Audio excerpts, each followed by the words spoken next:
Hi, welcome. This is Dr. John DeMartini. This is one of the most amazing and inspiring shows that you can listen into. If you want to be on the edge of your seats, if you want to open up your heart, if you want to expand your mind, and you want to meet incredible people, stay tuned because you're just about to experience a transformative radio show that will change your life. And you're listening to the Dr. Pat Show that's coming up right next. Welcome to the Dr. Pat Show. Talk radio to thrive by. Powerful, inspiring, and coming to you live, bringing you stories of people like you and me, busting through and living life full out. Get ready to dare to wonder what your life would be like if you knew you could not fail.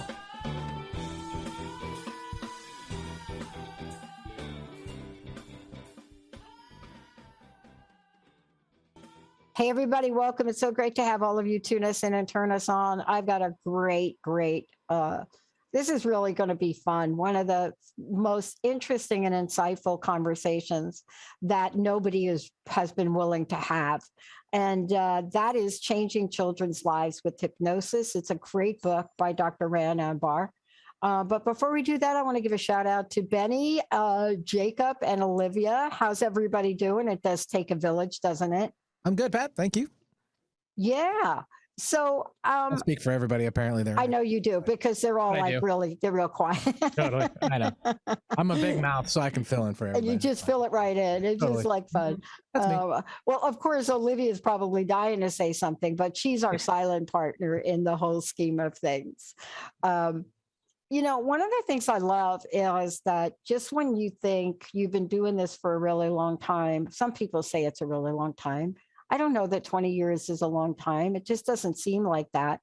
But I'm always fascinated when I meet somebody like Dr. Anbar, who has looked through a different lens. And I want to say a different lens. You're going to hear why. And then comes forward with these beautiful collection of patients' healing experience stories. And the stories are of how events change and can change a physician's approach to medicine. Now, you've heard that from some of our hosts, Dr. Sharon, right? You know, Dr. Sharon, who is a medical doctor and a shaman. I mean, come on. We are looking at things differently now. But the question is really why? You know, what is it that has captivated the mind and the heart of Dr. Ran Anbar? And what is it that now we are now able to reflect from the many different faces of children, many different faces of children? And why is it that we still carry some strange stigmatization around hypnosis? And that's what today is about. If you look at hypnosis and you look at how brilliantly it gets at layers, and we have done so many shows in 20 years on this to really change the perspective for people. But when you look at the end game, the result of what can happen when you're working with a professional and you're able to get at things that are so underneath so many other things, would you all agree that we could be carving pathways to freedom? But how about children who have been pretty much left out of the conversation? Today, I'm excited to have all of you meet somebody that is not, and I say this again, not leaving children out of the conversation. And if you really go to the website, which we're going to send you to in a minute, you're going to be able to see stories. You're going to be able to see how reflection of change is happening. But, you know, Dr. Anbar is a board certified both in pediatric pulmonology, general pediatrics. He also offers, I love this. I love to be able to read something like this. Ready? Offering hypnosis and counseling at Centerpoint Medicine. So I love this. So I get to say, yeah, he's all that. And he's so much more than that. And the question is, how? What was it that this leader in clinical hypnosis, what is it that pointed him in a direction to help so many heal. Doctor, it's great to have you. Welcome to the show. Thank you so much for having me. I just love being and I only gave people a little bit of your experience, but I always love to understand the backdrop of how people get to where they are and then how they write a fantastic book. I mean, the stories in the book, we're going to get to some of them, but the stories in the book are so descriptive. Everything from talking about faith healing to so much more. But I want to know about you. I wonder if you were out there, this kid playing in the park or something, you thought, wait a minute, I'm going to be this really amazing doctor. And by the way, I'm going to lead the field in clinical hypnosis. What do you think? Well, I didn't know that for many years, but I've thought back that question, how did they get started? And I'm told a story when I was 5 years old, I wanted to go fishing. And I begged my parents to take me to go fishing. And finally, my father got me a fishing pole and we went fishing and I caught a fish. And the first thing I said is, put him back. And that, I think it was the first inkling I had. I have this respect for life, which later permeated through medicine and then hypnosis. When I was 8 years old, I was living in Israel, and I was in the city of Tel Aviv, which is a major city there. And I remember walking by, and this gentleman had caught some birds, wild birds, and selling them for $1 each in the Israeli coin at the time, called lirot. And I asked my mother for my allowance for the week, and I bought 2 birds, and I let them go. And just setting things right. And that sort of is, as a child, I think that's what echoes now in what I do with kids. Yeah. And, isn't it interesting how we look at those things and how we understand or have a better understanding of who we are? And, it's fun to be able to really have a conversation with you today in real time, right? Because, right, what do we have here, right?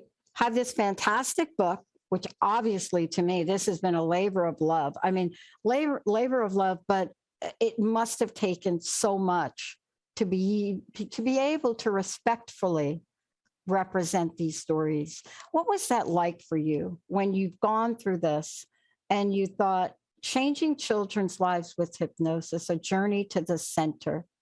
I need to help people understand the center. What was your thinking there? Well, you say the book was a labor of love, which it was. And the purpose of the book is to share with people what I've learned helps children through hypnosis, and for people to become aware of it and then hopefully seek to use hypnosis for themselves and for their children. However, the book is based on my practice. My practice is labor of love. I every day I come and I help children get healthier, help themselves become healthier. And this is the true labor of love, and the book is an outgrowth of that. So to be able to share that is an extension of what I do day to day. When you think about what you do day to day, I want to ask you this question, because this is a book of stories. And when you think about what you do day to day and the work you do day to day and the lives that you're changing and transforming every day, I mean, I do this every day. And people ask me about it all the time. They say, is it kind of like, is it just like by rote now? Or you just like, and I'm like, no. Every conversation I have is eye-opening. Like, I have never seen 20 years, thousands of interviews. I've never had a conversation about what you had in the book. So it excites me. I want to ask you this. As you went through and you pulled all this together, all these stories, you had to have your heart open. But I would love to know how putting this together, how you changed. Now, it's very difficult to work day to day, but then to be able to reflect the lives of so many. I just wonder what your transition was like. Well, every time I meet a new patient, it's like a new chapter, a new story. So again, my day-to-day practice is sort of reflected in the book. So when I met 2 new patients, and they told me their stories. And then I told them, hey, you can change your life if you choose, because all hypnosis is self-hypnosis. And if you can improve, if you want to improve with or without hypnosis. And I tell the child that you have the chance to change yourself. Over the years, I've run into some children who've had remarkable stories, and I've told their stories over and over again to future patients. So the stories in the book are stories that I often use as part of my practice. For example, a child with a vocal cord dysfunction, which is a condition in which your vocal cords close when you're trying to breathe in, so it's hard to breathe, and it happens because you're stressed. As a pulmonologist, I would see children with vocal cord dysfunction twice a week. Wow. And I would tell them, hey, I've seen this before, and children have learned how to calm themselves through hypnosis, and then they get better really quick. Vocal cord dysfunction is one of these diagnoses that you can overcome in one session of learning how to regulate your emotions. And so I tell the stories over and over again. So putting them in the book was just part of what I do day to day. Yeah. I mean, what I love about this is that I think when I think about the stories, and we're going to get to the stories when we come back from break, we're going to really talk about why these stories are so important. Because while they're really amazing and interesting, they drive a point home. And the point is the journey to the center, isn't it? That's correct. So each of us, I believe, has the solution for our issues in ourselves. As in my role as a physician, I think I need to help a patient help themselves. And this is actually true in Western medicine. We just don't think of it that way. So for example, if you break your arm and the doctor puts a cast on it, who heals the bone? The patient does. The patient's body does. And what's the role of the cast? The role of the cast is to stabilize the arm, if you fracture your arm, until the bone heals. My role is the same as a counselor. I help stabilize the patient and let the patient heal themselves. And I also help the patient realize that within them, in their center, is the answers they need, and then how to access that answer, and then how to use it to heal. Healing children hypnosis. Let's just take those 3 words. Healing children hypnosis. This is your life's work. This is amazing. I would love to know from you when we come back how you discovered this pathway to healing and how hypnosis is, how we are able through hypnosis to really get at some core issues. And this is so important because imagine if you're a child, right? Especially if you're me as a kid and you got all the issues I had, just saying. I was very fortunate to have some very good people in my life help me. But I've often wondered, what if we had what we're talking about today? How many children's lives would be different as they grow up? When we come back, I want to hear what your vision was for this. And then we're going to share some stories because some of these are fascinating. But you are someone that hasn't just written a book. You live, you breathe this, you teach this, you share the word around it. This is not just a part of your educational profession.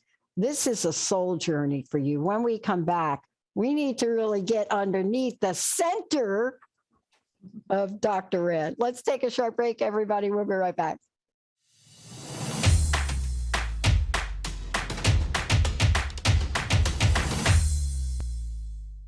Hey, everybody, welcome back. It's so great to have all of you tune us in and turn us on.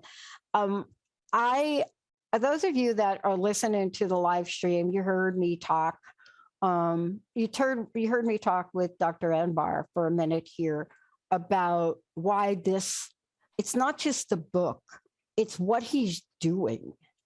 It is a beautiful way to integrate teaching. Some teachings are ancient. Some of them are very contemporary, but there's something about what he is doing that has been taboo for a really long time. And here's what we're saying. Our children in the world we live in today, and this is, Dr. Anbar he's a published author. He's just writing articles. He's writing books. He's getting the word out. But at the core of this, there's a reason why he's doing it. Dr. Anbar, I want to make sure people know, one, how to get a copy of the book, but I also want them to find out about you. Can you send them over to Centerpoint, I guess? Is that the best place? CenterpointHypnosis.com is where they can find a copy of the book. Also, dranbar.com, DRANBAR.com. Okay. Now, here's what I want to say. When you go to really take a look at this, I love the fact that you will see how hypnosis works. And we're going to talk about this today. And we're going to talk about why this is so powerful. Doctor, let me ask you this question. During the break, I was telling you that this is a critical approach whose time has now come. I don't think that in our world, at least in my lifetime, we have gone through the last 5 years or so, and even maybe longer, but definitely the last 3, where up was down, down was up, left was right, right was left, and our children were muddled in the middle. And I want to ask you this question. There is a purpose for this, and I would love for you to talk about this purpose of journeying to the center, and then what that really does mean to help us understand the healing power of what you've got in this book. Well, that's a large question. Purpose implies that there is a overall meaning, perhaps, to the universe, which I subscribe to. I see evidence for that every day through my patients. I think that learning about how we can help ourselves should be part of each of our lives' missions. Many times, children don't understand, and people don't understand that solutions can be found from within, especially in our Western society. Oftentimes, we ask the solution to be somebody else to solve things for us. If we have a problem, we want the doctor to prescribe a pill for it. If we have trouble studying something, we want the teacher to tell us how to do it. And yet, truth be told, people get better because of things they can find from within. So the journey to the center is a journey we should all be on. Certainly, I've been on that. You asked earlier about how did I become a healer, and that was a journey for me as well. I became a physician because I wanted to help people, but I was trained in Western medicine, and I learned to be a doctor. And to doctor something means you do something to somebody else. When you're a physician, you treat the physical, the body. And as I moved forward in my career, I realized there's a lot more to medicine than doctoring or treating the body, because you also need to treat the mind. I learned about the mind as an important part of healing when I ran into my very first patient I did hypnosis with, who was very, very allergic to milk products. And so allergic, he twice almost died from eating milk product. And he came and told me that when I smelled cheeseburgers, I developed asthma attacks, which was a rather strange symptom. And then I asked him to imagine eating a cheeseburger, and he developed an asthma attack in front of me. And at first I was frightened. Is he going to have really trouble breathing? I told him to stop it, and he did. And I thought he was kidding me, and he didn't. He wasn't. He said I couldn't breathe. And that was my first inkling of the potential large impact of psychology on the health. And if you can think your way into illness, you can think your way out. So as my career progressed and I started working with this young man and others, I realized I was doing more than being a doctor. I was being more than being a physician. I was being a healer. Yeah. I'm Jewish, and in Hebrew, the word for doctor is rofeh, which means healer. And I think that is more appropriate to what I do. And another thing connected with Judaism is the word for breath neshama, Yeah. is the same as the word for soul. And I'm a lung doctor. And then I realized, so many years ago, I already said, well, I'm really a soul doctor. Yeah. And this was actually before I learned about hypnosis. So hypnosis just fits into this. Yeah. That's why I asked you the question about your soul, because intuitively, it's so hard for me to imagine, a professional, a man like you with such an open heart, such insight, not being both healer and soul directed. It would be hard for me to read a book like this and just have you show up as doctor, right? And that's what I love about it. But there is also so much healing power in this. How would you describe the healing? Let me just say potential, the healing potential that most children are not afforded because this is not available to them. It's not even presented to them. But based on some of the stories you presented and what you've seen in your practice, the potentiality to heal some things that would otherwise go unhealed that's for me, that's really the bridge that I'm seeing, right? What are your thoughts on that? Well, my thought is that every child with chronic symptoms can benefit from self-healing, from self-hypnosis. Every child, and we're talking about more than half the country, or half the children. Chronic symptoms meaning chronic headaches, chronic stomach aches, chronic anxiety, long-term depression. And the reason every child can benefit is this. If you have symptoms for a long time, then your psychology gets involved. Maybe you get anxious about it. Maybe you get depressed about it. Maybe you get worried that the symptoms will cause trouble. That's a normal thing. If psychology is involved, that means that you can change your psychology and react differently. So that's why even if you have a medical illness like cancer, for example, or asthma, or inflammatory bowel disease, all those illnesses have a psychological component. And by teaching children how to address their own psychology, which does not take a long time, it's 2 or 3 sessions, not a big deal, they can have great improvement in their symptoms. And then there's a whole large minority of patients for whom the psychology drives the symptoms. The psychology is the cause of the symptoms. Classic examples, children with stomach aches. I saw a young lady today, just for the first time, who had stomach aches for years. And she had a lot of things going on in life. And the stresses in her life caused the stomach ache. A common one is child is bullied at school. They start having stomach aches. And when you help those children learn how to control their reactions, because remember, reaction to stress is psychological. When children learn how to control their reactions, their symptoms go away, they resolve. Whereas medications don't help, because medications don't help the bully, right? So they might make you feel a little bit better, but doesn't resolve the issue. So in medicine, one of the big things to do is you want to identify the root cause of a problem and address it. With hypnosis, not only do I teach children how to calm themselves, but I also teach children to understand themselves better so they can ask themselves, what is really causing my symptom? And then addressing it. So in the case of the bully, my fear of the bully is causing the symptom. And so I can then resolve it either by learning how to become braver, or telling my teacher who's going to deal with the bully, or even transferring to school in the worst of scenarios. But you have to deal with the bully in order for the stomach to go away in this example. As I think about this, I'm really wanting to share some of the stories with our listeners and really talk about, from your perspective, what you've seen.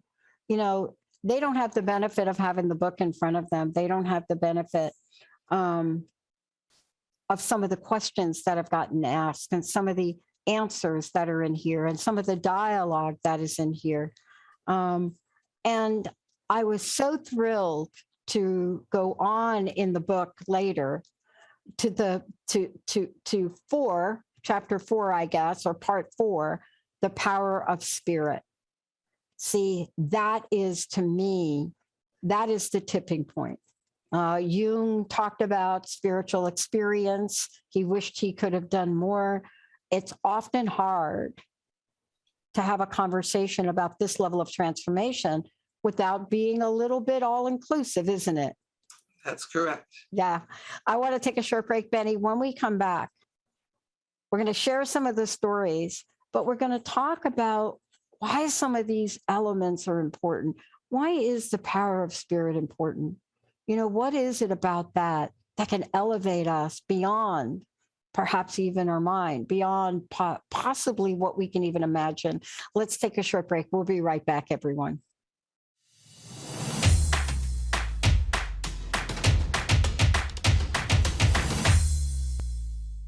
Hey, everybody, welcome back. It's so great to have all of you tune us in and turn us on. I just want everybody to know the stories in here are significant. However, there's another part to, Dr. Anbar's book that is also important. And that is the structure. That is the way he lays this out so that you can see that there are so many different dimensions of healing. But beyond healing and what we know as healing and what we call as healing, there are so many other things. For example, there's a power of hypnosis that we're going to talk about in a minute. Then there's also our words, our language. And, he goes through and talks about that. And of course, he doesn't leave the subconscious out, nor does he leave out the spirit. And so in each of these parts of the book, you get to read about stories. You get to read about a cough named Bob, or you get to read about dreams of wolves. But these are real stories. Doctor, it's so great. Again, would you let folks know how they can get a copy of the book and how they can find out more about you as well? To find out more about me and get a copy of the book, they can look up centerpointmedicine.com, CENTERPOINT medicine.com. Also, they can look up Dr. Anbar, DRANBAR.com.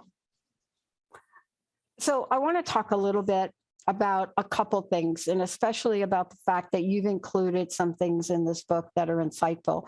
But I think we should take a moment and really just kind of recap how we got to this point where people think hypnosis is one thing, and yet all of our history around this really shows and demonstrate it's a powerful tool. But yet it goes into our pop culture, it goes into Hollywood, and there we are. Yeah, I bet you've had to battle this. Absolutely, especially with parents. Children often haven't heard about hypnosis, so they don't have as much baggage. But hypnosis, mostly thanks to Hollywood, has a bad reputation out there among a lot of people. It seems people can control your mind with it. People think that, or that an evildoer can take over your mind and make you do things you don't want to do, and that you will do things against your will. All that is untrue. All hypnosis is self-hypnosis. The only mind control in hypnosis is you controlling your own mind. Nobody can make you do things against your will. And what hypnosis is a way of thinking in which you can become more suggestible. You can accept therapist suggestions. You can accept your own suggestions more easily. So for example, let's say I'm working with a child who is afraid of going to the dentist because of pain. And if I said to them, well, make your mouth numb, they say, I can't do that.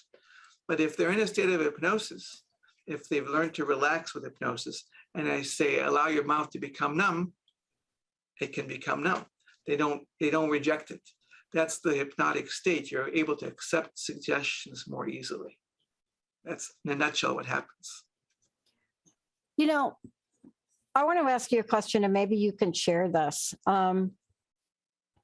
We're now moving to a place where we're really having a conversation about this, and your book really touches upon this, about the meaning of this and the approach. Let's just call it the hypnosis approach that was used way back.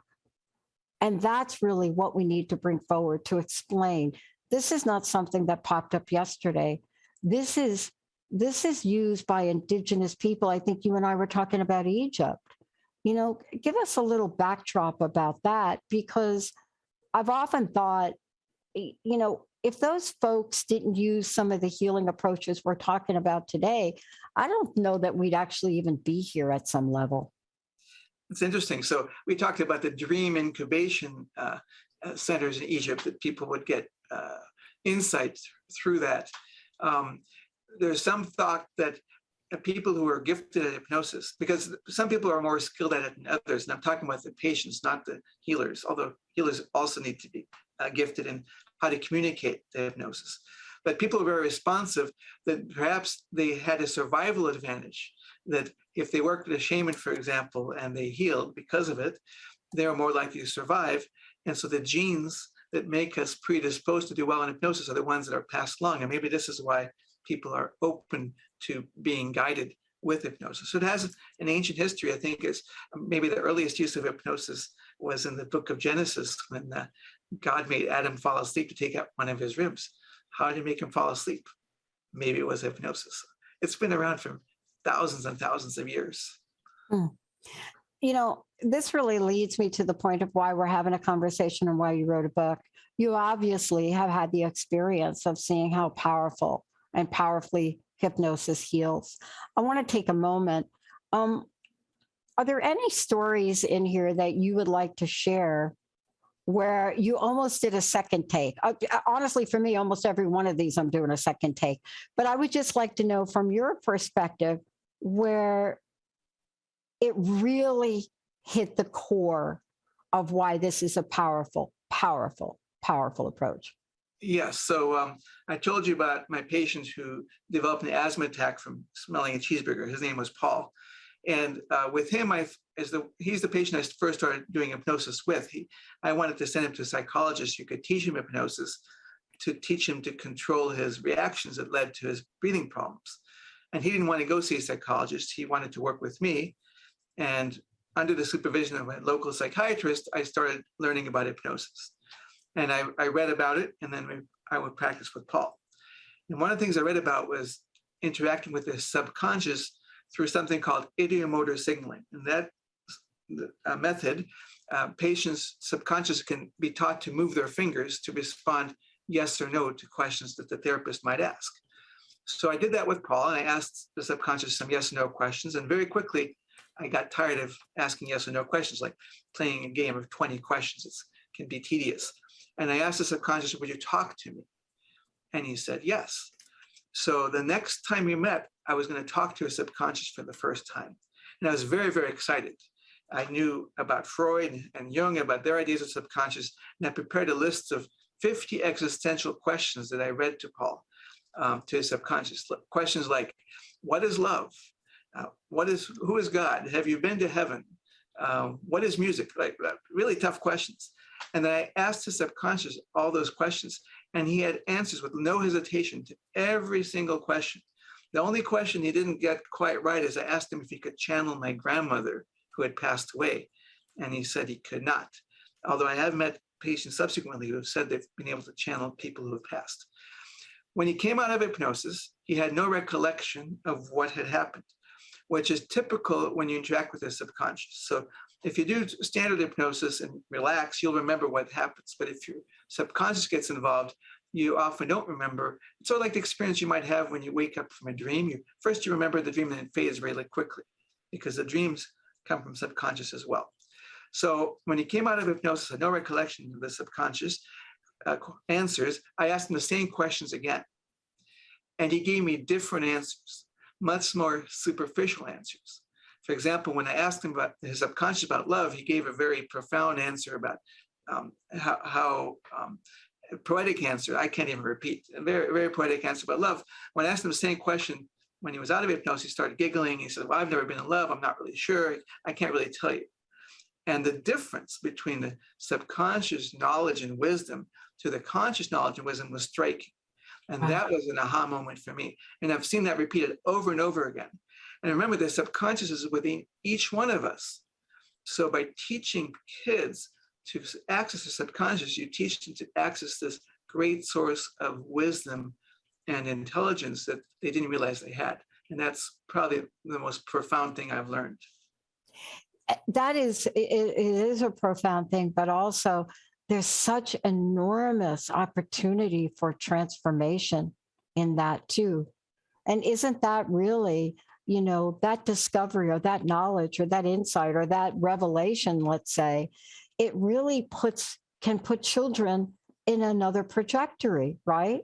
Correct. And I've continued to learn. And recently I've come up with this idea. So I want to share this with you about the power of the subconscious. So I don't know if you're familiar with the term idiot savants. It's an old term. Yes, I am.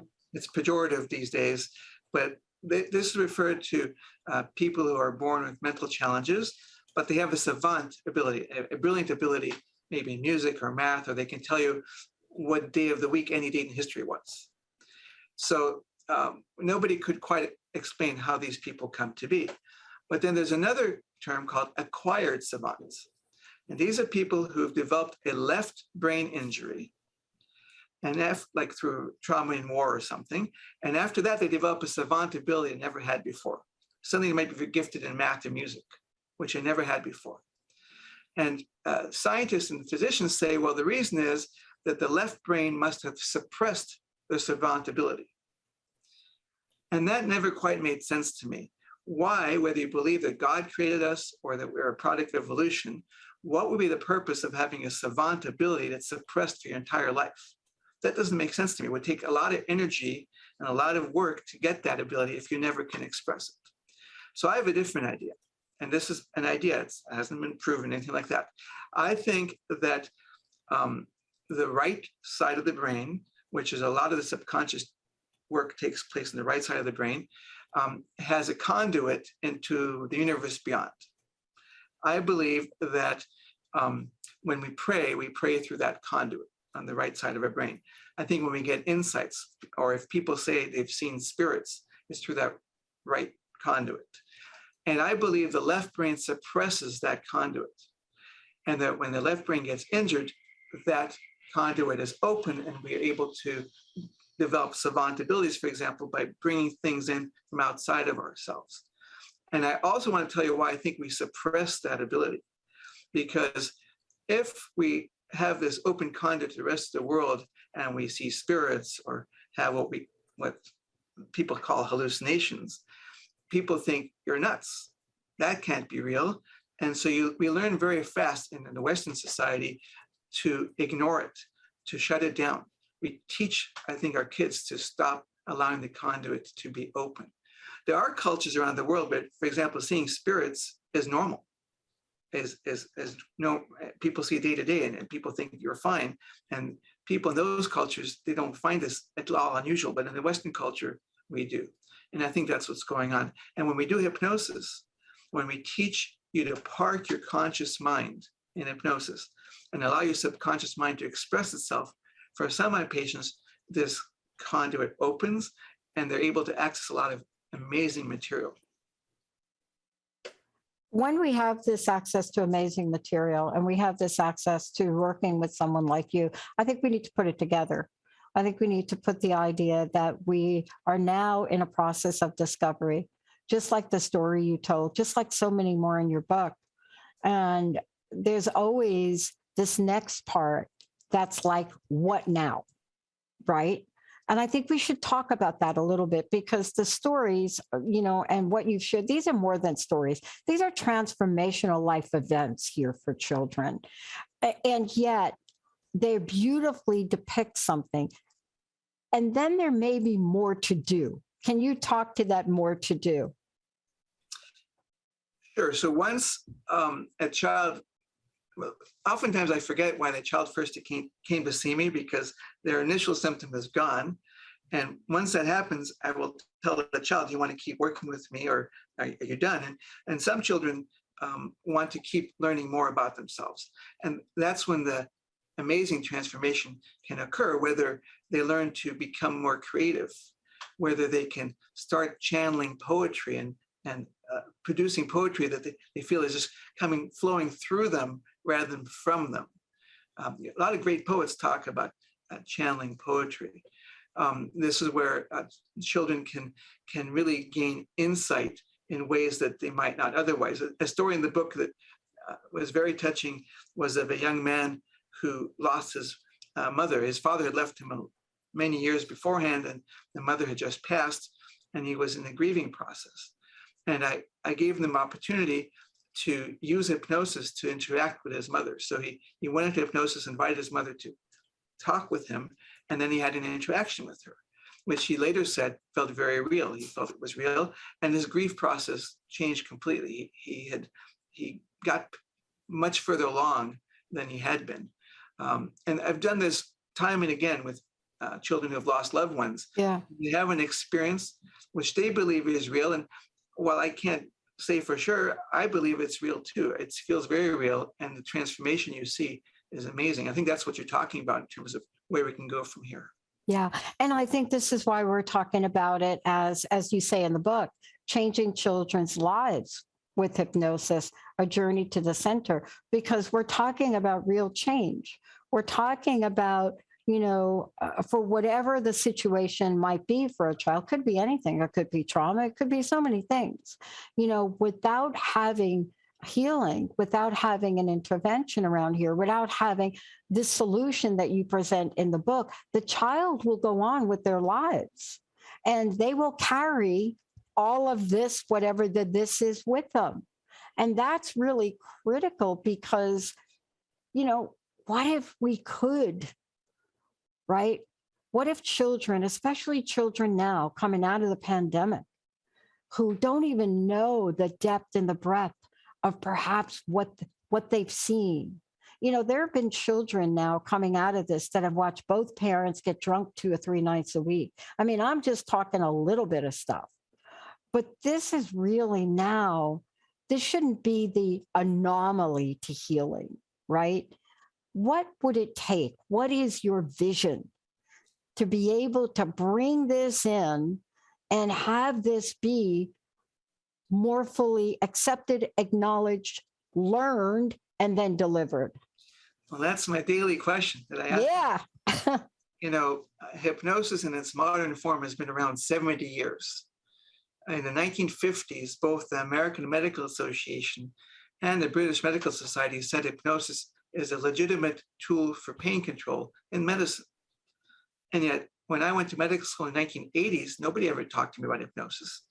And even today, people don't know about it. So there's been many people who've tried to get physicians to know about it, but it falls on deaf ears, in part because it means you have to think differently about how to approach your patients. In part, it's because there's no pharmaceutical company saying, hey, prescribe hypnosis, it'll make us lots of money. And in part, hypnosis is so different, it takes a long time. All these misconceptions physicians have. So going through the medical field to make this change doesn't seem to be a very fast process. This is why I wrote this book. This book is written for the public. Changing Children's Lives with Hypnosis is written for the public, for parents, for clergymen, for teachers, for physicians, but for children. It's readable, and my hope is people will read it, say, hey, this really makes sense to me. I need to find out more about it. I'm going to tell my neighbor about it. So I'm hoping to start a grassroots movement through this book and through my book tour. I have to tell you, I'm a physician, a healer. I don't go around self-promoting. Here I'm promoting I'm not self-promoting.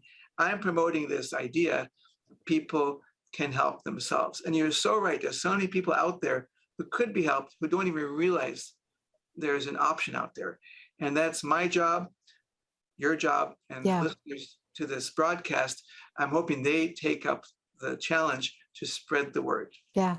When I reflect upon this, I love what you say on your website. I love what you say when you say hypnosis involves a shift in thinking pattern. To my patients, I define hypnosis as using your imagination to help yourself. I love that. You go on to talk about it even further. But one of the things that is so absolutely critical and important is how available this is. And, if we could enable people to really look at this, they can go to your website, centerpointhypnosis.com. They can get a copy of the book and they can read it for themselves. They can find out for themselves. But there's one word I haven't used yet. And in the couple minutes left, I would love to hear your comment on. And that is my personal experience of of what happened to me, it was a pathway to a new freedom. It was a pathway to a new sense of self. And I didn't even know that until I was on the other side. But freedom isn't used enough in describing what can happen. What are your thoughts on that? I think I guess the parallel word I would use is empowerment. Oh, yeah. I think when a child or an adolescent or an adult learns how they can help themselves through accessing their mind in a new way, that empowers them, and that's the fuel for the freedom you speak about. And I think that as we move forward in life, when we encounter a challenge, and our first question is not, how can somebody help me overcome it, but how can I help myself? How can I think differently in this situation to overcome my obstacle, as I did when I was perhaps younger and did hypnosis back then? That gives you a freedom that you might not otherwise experience. I want to thank you for today. Again, tell everyone how to get a copy of the book, how to find out about you. And then I would love to know your personal message, what you'd like to leave us with today. So again, a copy of the book can be obtained through centerpointhypnosis.com or Dr. Anbar, DRANBAR.com. I hope you read the book. I hope you spread the word, because this is the main message. And as far as the personal message is, we are all on a journey. This life is a journey.